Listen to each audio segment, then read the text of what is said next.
Hey kids, welcome back to another episode of Oldman Plays CFL Fantasy Football. And this week, we're trying to put together a championship team. Hey, I made it through the semifinals. Managed to defeat Rouge Daltz from Rouge Radio.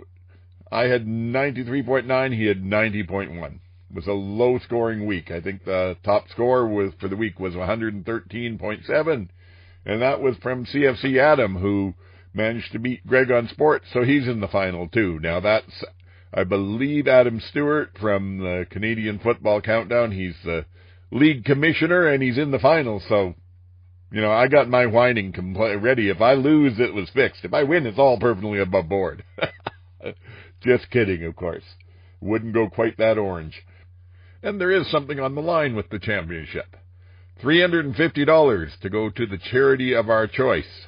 So, if Adam wins, that will all be going to CFL Fans Fight Cancer, which is, of course, a great cause.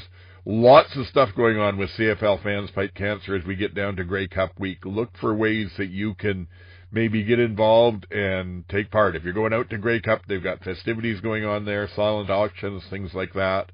I don't know if they have any of their merch left on their site, but you can certainly check that out, CFLFansFightCancer.com, if I remember right.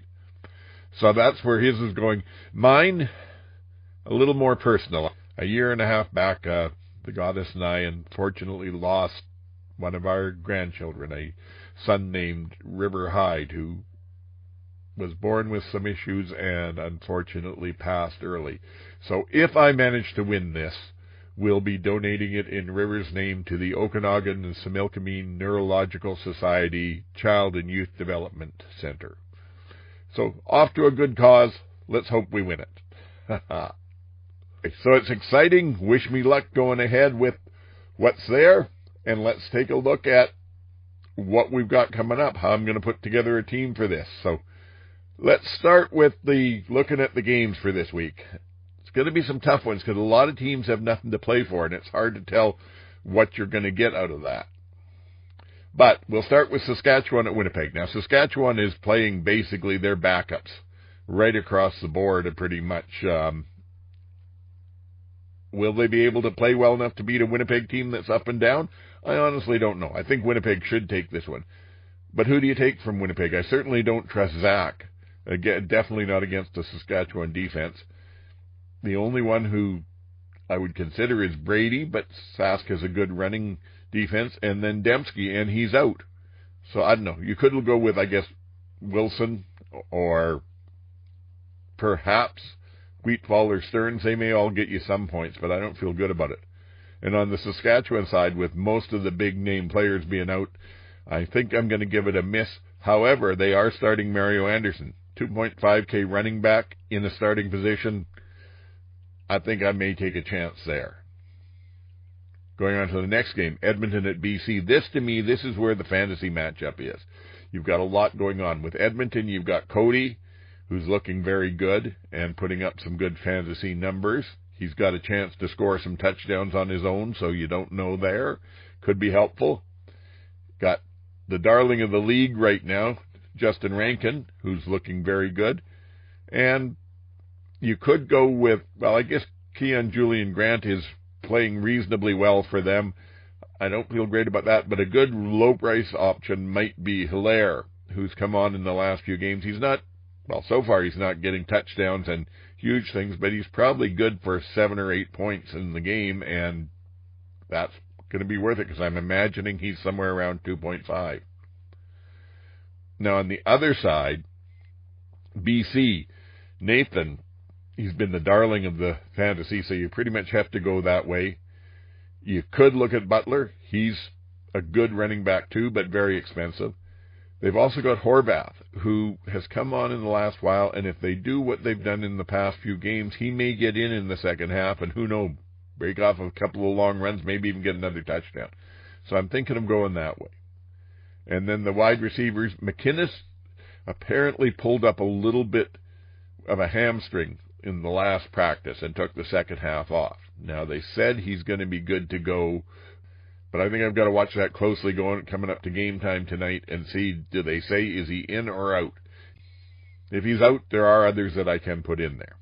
But I think I'm definitely going to go that way with the Lions. Montreal at Ottawa. Montreal again. Davis Alexander was a little bit maybe rusty something last week. Didn't look as good as he could have. I don't know that I trust him. Sneed didn't have a big game.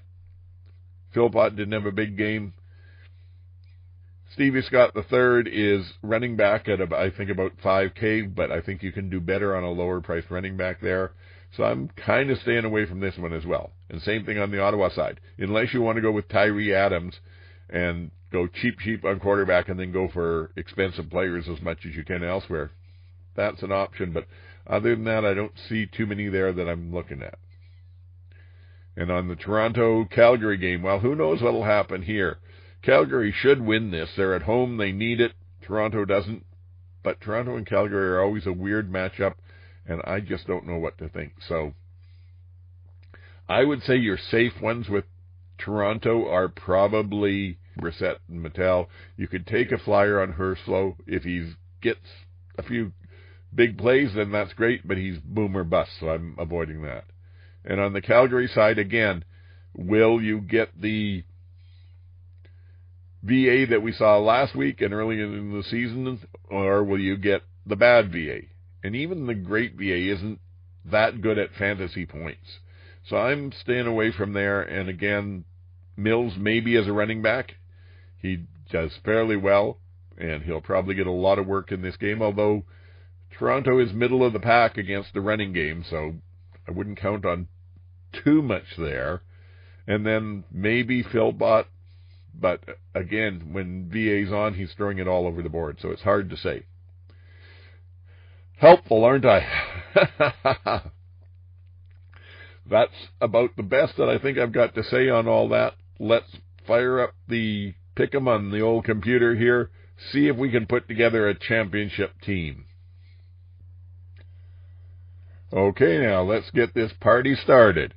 We said we wanted to go with Nathan Rourke at quarterback, and in fact, the first few we want to be BC Lions, so we'll just put the Lions right up there on the board. We want Horvath as one of our running backs on there, and our wide receivers, we wanted Hatcher and McInnes, with the keeping in mind that we got to watch McInnes towards game time, make sure he goes in there and we don't have to swap anyone else out.